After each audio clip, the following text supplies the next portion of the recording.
Hi, I'm George Pearson, and in this video we'll be colorizing a black and white photo with Photoshop gradient maps. Now if you enjoy this video, make sure to click that like button and also subscribe to my channel. If you want to learn everything about Photoshop, become a real Photoshop master, look at my complete training and you'll find a link for that in the description. Okay, let's get to it.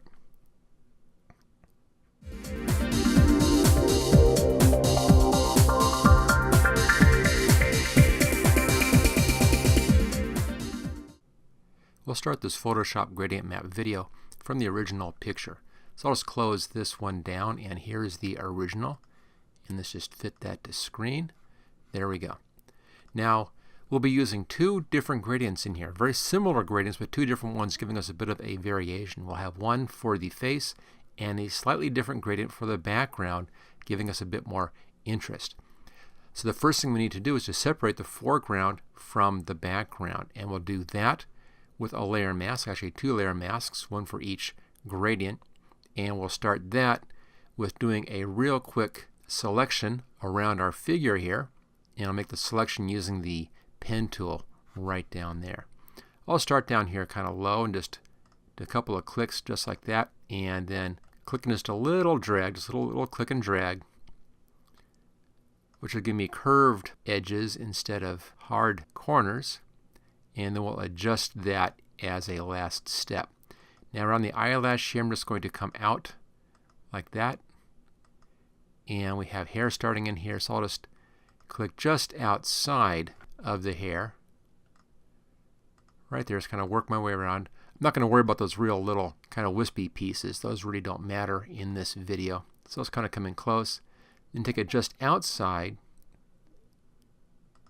And you can come clear down like that, and then right back to the beginning again. Once we have the basic selection in, the basic path in, we can then modify that path. I'll just grab the direct selection tool right here for our path selection tool. And I'll start off with this one piece here. I'm also going to pull that out so it's just outside and down. There we go. Let's now zoom in, and we'll modify as we need to. Now this doesn't need to be perfect. We're going to be adjusting this a little bit with a selection, a little refined edge selection on that. And also with this particular video, it's not that critical on the edge. It's going to be off by just a little bit, and it's not going to show at all because we're just putting this on top of itself, on top of the same image. Makes it very, very easy. But using the pen tool makes it a real cinch here to come in and actually just kind of get real nice edges, nice curved edges like that. And let's just pull this out just a little bit. And that's probably all we have to do actually on this part. The next step is to convert this path into a selection. So when you're inside the path right here, right click, and again I'm still on the direct select tool over there. So right click and choose make selection. I have the feathering here set at 1 pixel, which kind of helps to soften the edge down a little bit. There we go, there's our 1 pixel. We now have a selection around the whole image. Once the selection is made, we can then make a copy of this selection. We're first going to do a little bit of work up here to clean up these edges. So go up to the select menu, come down to select and mask. This used to be called Refine Edge in earlier versions of Photoshop. I'm in Photoshop CC 2017 right now, and they now call it Select and Mask. The same basic thing though. I'll leave all the settings at their defaults, and I have the view set, as you can see here, on overlay. And I'm just going to come in, just kind of paint in these edges here with this. We may need to clean this up just a little bit. If it's not quite right, we'll go ahead and we'll do that as well. And just kind of work your way around, and it's just the top edges of the hair that we really care about here. And again, since we're going right back onto the same picture, this doesn't need to be as clean as you would expect. Okay, so there's our basic selection in here now. Notice up here we have add to selection and subtract selection. this restores the original edge. So if I come in here and just kind of paint in here like this actually puts that original edge back, and you can clean up those little kind of funny spots that way. You can also adjust the size of your brush right there. Okay, let's just move over here to the left a little bit, and we'll clean this bit up right in there. Looks pretty good. And we'll clean that up right there. Notice I'm staying just a little ways away from that edge when I'm doing this cleanup. And let's go back to our add. I'm going to bring the size of the brush down now to about half of that, down to about 35 or so. 32 is pretty good. And let's just clean this up. That looks good. Missing a little bit of the edge of the eye right there, so let's go back to the negative side. This is equivalent to the eraser tool in earlier versions. And I'm going to make sure hardness is up real high. That's good. Bring this down even further. And let's go back to the plus side and then do just a little bit right in there. We may need to clean that up on the mask itself once we get down to that point. Okay, that's all we have to do. That is set. Now I want to have this come in as a selection.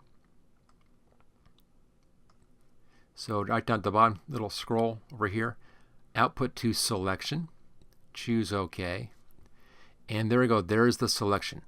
Now I can fix this little bit right down here using our standard selection tool. So I'm just going to grab the polygonal lasso tool right there, and let's set this at subtract from the selection up there, and I'll just come in here and just kind of come right around the shape of that eye and back to the beginning. Just clean that little bit out. Okay, that is good. Let's now set this back to fit on screen. There's our basic selection. Again, the edges aren't that critical on this because we're putting the picture right back on top of itself. But I want to save this selection at this point. So go up here to Selection, come down to Save Selection, and let's give this a name. I'm just going to call it Girl, and choose OK. Now we can delete that selection. Just go ahead and deselect. Now we're ready to begin working with our gradient maps.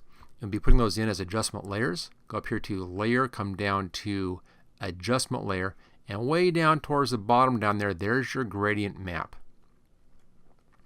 Where it says Use Previous Layer, don't worry about that. Just choose OK, and here's the gradient map.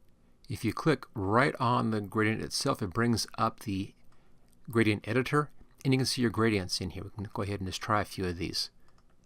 You'll see what happens. If I click on one of these gradients, it then maps this gradient onto the values in the picture.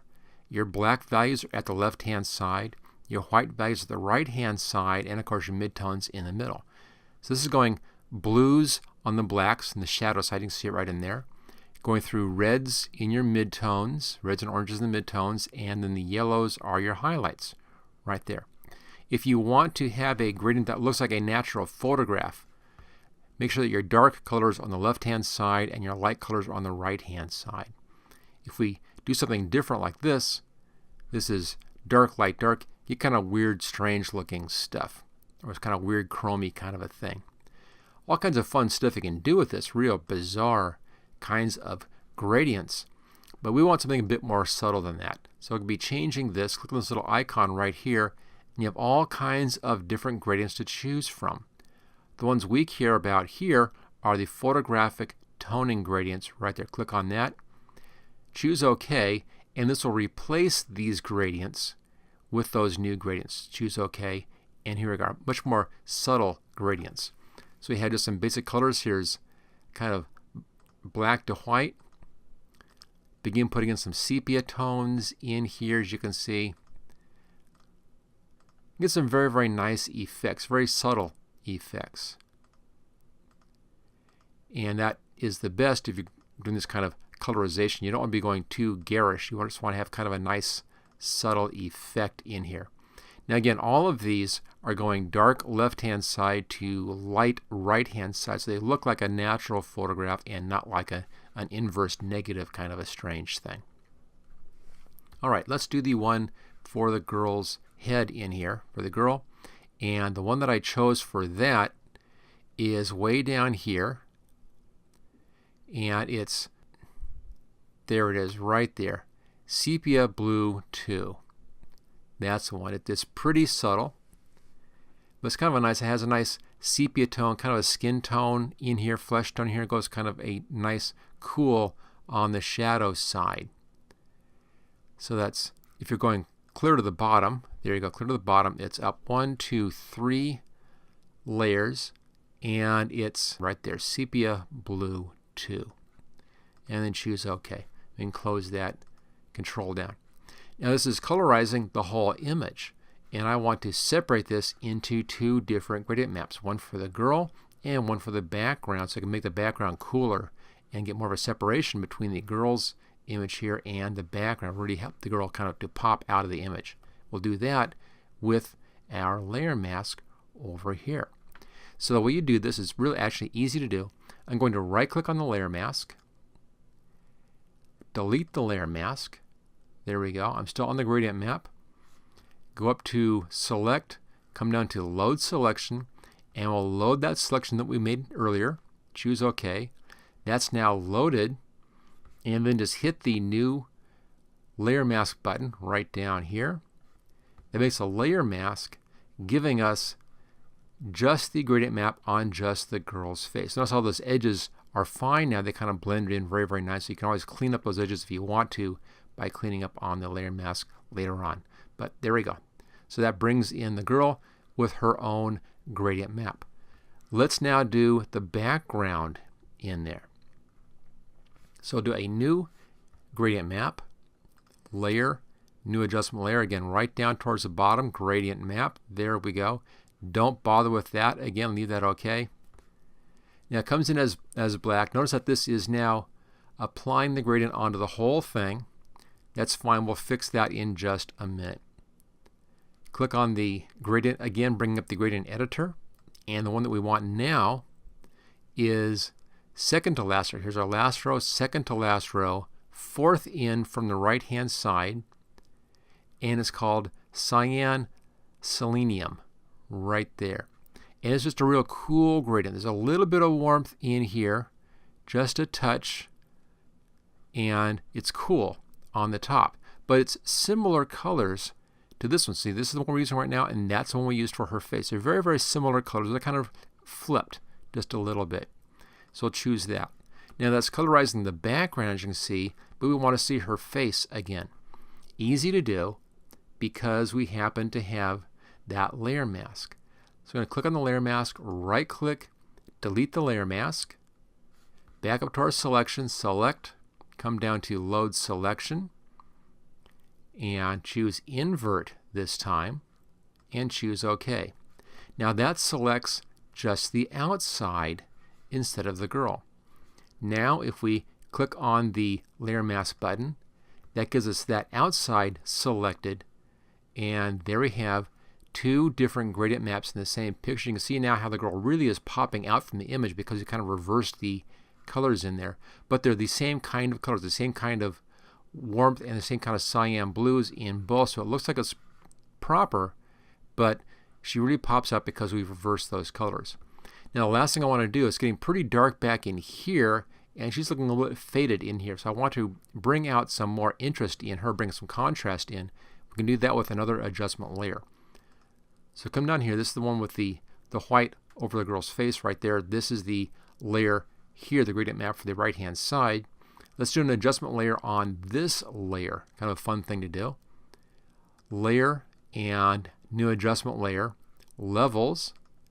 This time, go ahead and check use previous layer to create clipping mask. What this does is it will limit this adjustment right here to just this gradient map. So actually applying an adjustment layer onto an adjustment layer. We can now boost the darks like that. There you go. We can boost the lights. We can adjust the midtones just on that part of the image, just on that one section. Now the numbers that I used in my example were 26 on the black side. The midtone values were at 0.87, and I had the white set at 241 right there. So 26.87, 241 on the top scale. And there we go. So there's our black and white image converted into a nice colorized image just using these gradient maps. Let's just see how this looks before and after. I'm going to take the original down here. Let's make a new layer out of that one, and I'll put that at the top. So there's the original black and white, and there's the colorized version. So original and colorized version using gradient maps. Thank you for watching my video. I hope you found it useful. If you like this video, click on the like button below to let others know. You can click the subscribe button so you don't miss any of my videos in the future. I'm frequently uploading new training videos. Don't forget to check out my website at howtogurus.com.